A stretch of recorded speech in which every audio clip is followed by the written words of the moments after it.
Thank you. Thank you very much for listening to me on empty stomachs.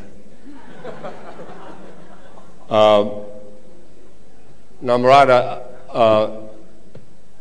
I too would like to work with you, but after having watched you since Thursday, I have no doubt who would be in charge.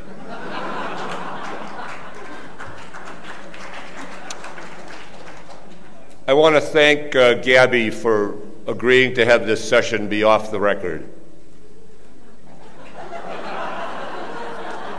Forget about that. Thank you all. I should say that the trailer that you just watched raises my heart rate. And as you all know, journalism is kind of boring. When the trailer came out, which was 3 months before the film, can you hear me? Okay. When the trailer came out, the Newsweek magazine film critic wrote that the trailer was more explosive than any movie that actually had an explosion.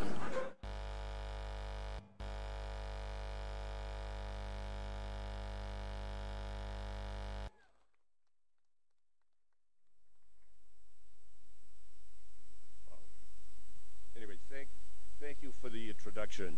And I'm not sure this is working. You can't hear me.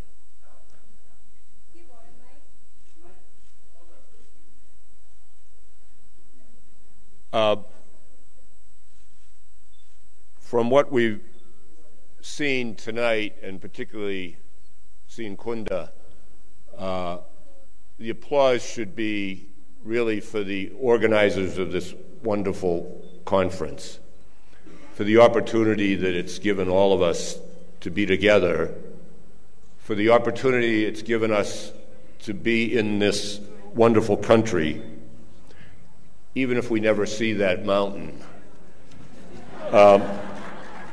On a personal note, I know a little about Nepal from my sister, Sheila Robinson.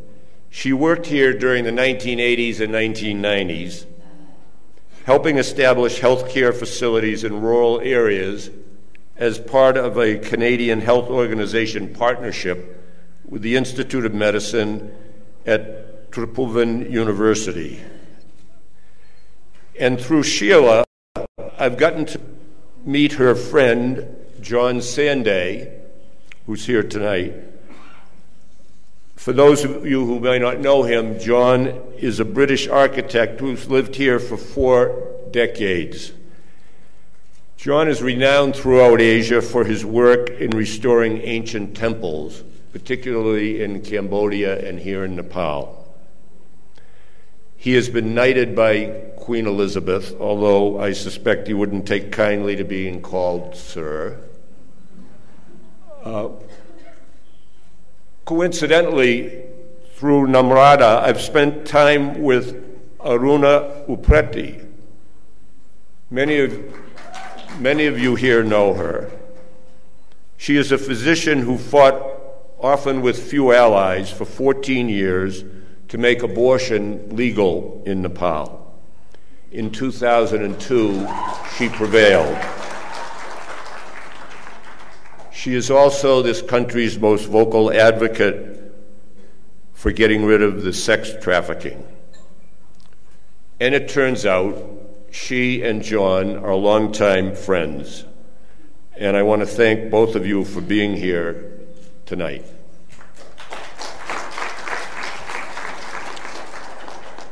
Tom McCarthy, who made the film Spotlight, is a wonderful filmmaker. The next time you are contemplating an investigation that might take several months, I implore you, call me first. I'll put you in touch with Tom, and he'll do the whole investigation for you in 2 hours and 8 minutes. And if you need extra reporting help, I can arrange for you to get Rachel McAdams and Mark Ruffalo. Don't ask for Michael Keaton. As an editor, he's a colossal pain in the ass. Now, to the matter at hand, what we do. You can tell from looking at me, even those of you in the back of the room, that I've had a very long career. For me, and I suspect for most of you, the circumstances that ignited our passion for journalism began when we were quite young. My reporting career at the Boston Globe began 44 years ago when they hired me as a college intern reporter. But I believe it began when I was 11 years old. At about 5 every morning, I got on my bicycle and I pedaled 3 blocks. In doing so, I set a course for a lifetime.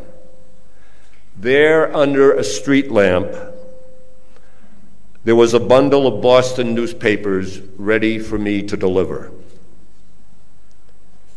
But the first thing I did every morning, even in winter, was sit on the curb and read the paper before I dropped a copy on a single doorstep. I read the morning paper with wonder because it empowered me. I thought of myself at age 11 as the first person in my community who knew what the news was. Back then, I began to dream. I've now spent my entire adult life astride that bicycle. Like you, I awaken every day, still, eager to be the first to find out what is happening. Like you, I am always trying to find out what others cannot. Like you, I'm forever asking questions when I see something out of the ordinary. Like you, I've always been among the loudest voices demanding to know what is really behind those official explanations that we get. Like you, I am constantly leaking out stories that the people and institutions we cover do not want us to know about. Like you, I know for a certainty that democracy cannot function effectively without reporters posted as sentries for the public, and without investigative reporters shining a light into life's darkest corners. On Thursday, I had an email exchange with a friend who asked me, "What the hell are you doing in Nepal?" A good question.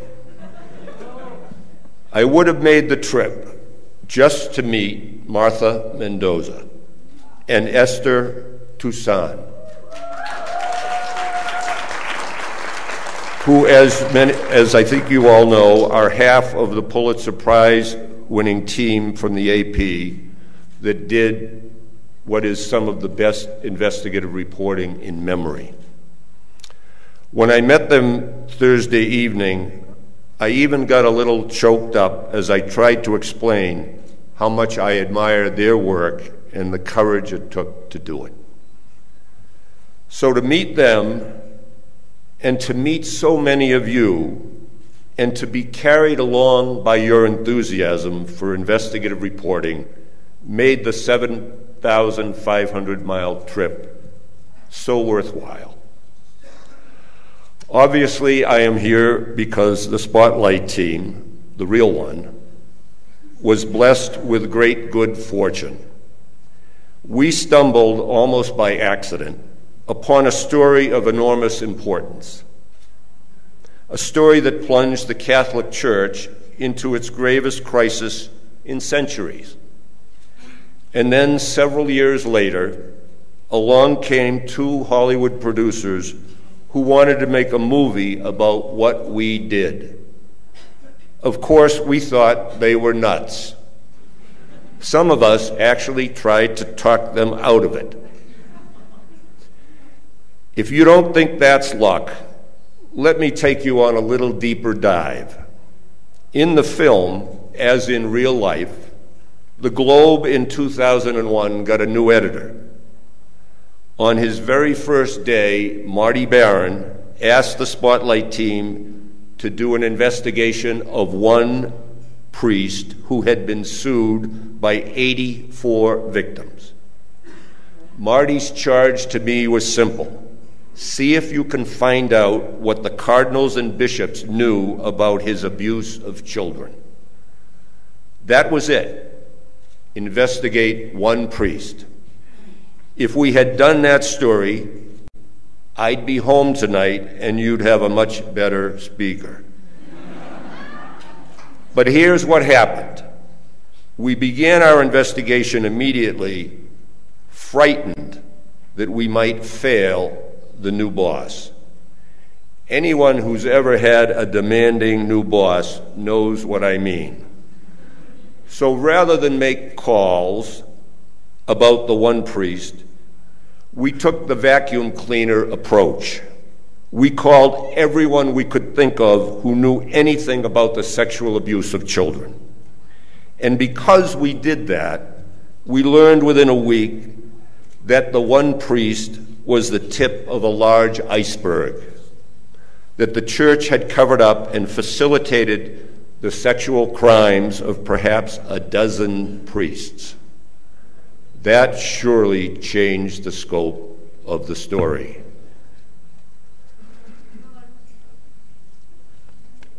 My name is Walter Robinson. In case you can't read that, thank you. Anyway, I'm sorry. Eventually, a dozen priests turned out to be 87 priests, and then 110 priests, and then 135, and then 175, and finally, just in Boston, 249 priests. 10.75% of all the priests over 50 years sexually abused children in Boston. Fear of the boss, I now believe, is journalism's most noble impulse. One reason journalists like the film is because it feels authentic. Clueless reporters running into each other in the dark, trying to figure out whether there is a story, then trying to determine its dimensions, then being dumbstruck to learn that the story is much different and much bigger than they could have imagined. Finally, arguing over whether to jam the story into the paper or hold off and do more reporting. If that has a ring of familiarity, it is because that happens pretty often in newsrooms all over the world. The brilliance of this film is not just that it faithfully portrays journalism as it is actually done, warts and all, and at warp speed, I should say, but Tom McCarthy also found an ingenious way through the eyes of the reporters to allow all of us to confront the horrors that befell countless children, and to do so without having to avert our eyes. As a result, the film has become a powerful megaphone for the survivors of sexual abuse in their battle to force the Catholic Church to change its ways. And it has given many more victims the courage to come forward. Spotlight, the movie, opened in the United States last November. Starting in January, it began a staggered opening week by week in countries around the world. My colleagues and I, who are portrayed in the film, did not need a schedule to know where or when those openings were. That is because our email spiked every week with each opening, with messages from victims of priests in South Africa, in France, in Italy, in South Korea, in India, in Australia. And those are just a few. One Sunday, I received an email from a 22-year-old Iranian man He had seen a pirated version of the film, and he wrote to tell me how he had been raped by his mullah when he was 15. Spotlight speaks to us all as journalists, and it speaks for us all. And it does so in a language we all share. It is about what we all do, journalism that makes a difference. It is about reporters like all of you who stare down the most powerful of institutions. And you, not I, take great risks when you do that. It is about overcoming obstacles that often seem impossible to surmount. It is about an undertaking as risky as any news organization could imagine. The consequences for the Boston Globe, if we didn't produce an airtight case or if we got the story wrong, would have been catastrophic. Spotlight is about something else, too. A story that sat on the shelf too long at the Globe and many other newspapers because editors and publishers were too deferential to the Catholic Church. I have not heard that word, deferential, here in Kathmandu, but I have heard a word that sounds a little bit like it: self-censorship. For far too long, the church in America was everyone's most iconic institution. The Cardinal Archbishop in Boston was the most powerful political figure in Boston and in the state of Massachusetts. And for too many years, reporters in Boston and in other cities never asked the tough questions because, well, you didn't ask the Cardinal Archbishop a tough question. I don't mean to say we knew the story was there and we ignored it. We didn't know. No one did. But our guard was down and we missed clues. And every archdiocese in the United States and every archdiocese around the world has one thing in common. They're all within a few miles of a major newspaper. And we all missed this story for too long. So one important lesson among many that we learned from this story: we do our most beloved institutions no favors when we give them a pass. They deserve the same scrutiny that we usually reserve for public agencies and politicians. Recently, I spoke with an editor in a very Catholic city in another country. In his city, there has been no accounting of the abuse by priests. He knows about sexual predators in clerical garb, including one who occupies a prominent position that gives him access to children.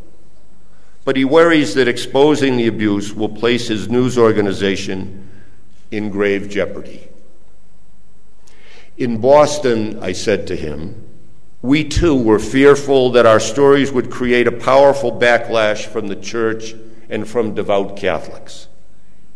We even prepared for the likelihood that hundreds of angry protesters would lay siege to the newspaper. But here is what happened when we began publishing our stories. For several days, there was stunned disbelief among Catholics because, frankly, we all found it unimaginable that a church that is supposed to be devoted to children would be mounting an international criminal conspiracy. But that shock quickly turned to anger, and the anger among Catholics was directed at the church. Within 2 weeks, prominent Catholics were calling for the cardinal to resign. We had not a single protester, because it makes no sense to blame the messenger when the message is devastating, convincing, and irrefutable. Our phones were ringing constantly. mostly with calls from victims. But more and more, we began to get calls from conservative Catholics who ordinarily didn't much care for the liberal Boston Globe. They were calling to thank us for exposing crimes that had put their children at risk for many decades. They were empowered by the truth, and a powerful institution that had survived on secrecy, deception, and corruption lost all of its power. Spotlight also represents something for us that is less tangible. It stands for every one of us and the work we do. It is, for many of us, the perfect elixir at just the right moment. It pushes the despair that enshrouds the news business into the background. To put it in a hippie Kathmandu context, it is just the right dose of ecstasy. It is the high from which we don't want to come down. And for many thousands of young journalists and journalism students, it has been an affirming event. If they had doubts, they know there can be no career choice as rewarding as journalism that holds the powerful accountable. Spotlight is also an antidote. It contradicts the widespread public perception, at least in the United States, that journalists in their work are not to be believed, that what we do really doesn't matter, that journalism has no value. It has even led some editors to revisit decisions to stop doing investigative reporting because they had decided it was too expensive. They thought that what we do was a luxury they could no longer afford. They were wrong. Investigative reporting is a necessity we cannot afford to do without. The film is also perhaps a mirage. To some, it is a wistfully nostalgic take, a eulogy perhaps, on journalism as it once was. Reporting that is increasingly difficult to do because news organizations are financially imperiled. Of course, there's something to those concerns, but I prefer, as I know you do, to be an optimist. It makes me feel better. It's easier to digest my food and sleep well. My optimism spiked upward last week. I was in Arizona, where I spoke to several hundred students who are bullish on the future of journalism and investigative reporting. And I went on from there to San Diego to help raise money for one of the country's best nonprofit investigative outfits, which performs the principal watchdog role in America's 8th largest city. I was astonished at how many people showed up to contribute money because they care deeply about investigative reporting. Being here with you has energized me even more. I am honored by how welcoming you have been to me. But I also have been a little taken aback that so many of you wanted to meet me. Why me? Believe me when I say this, I am far from the best reporter in any room of my peers, and that certainly includes this room. I am only the luckiest reporter in the room, but only until someone comes along and makes a film about the extraordinarily journalism that some of you are doing. So let me return to Esther, my new friend. Is she here? Thank you.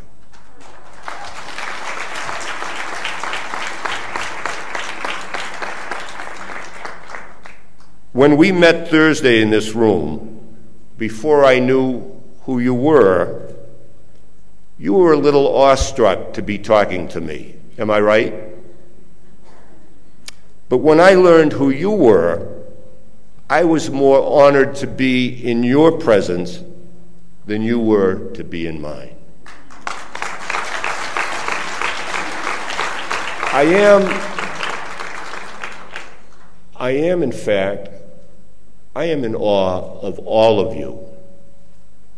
To me, you are all spotlight reporters for the great journalism you have done and will do, for your energy, for your passion, for your courage, for your tenacity, for your commitment to righting wrong, and for knowing with a certainty that there is no injustice, however grave, that cannot be eradicated by those who unearth the truth. I thank you so very much for your kindness in listening to me.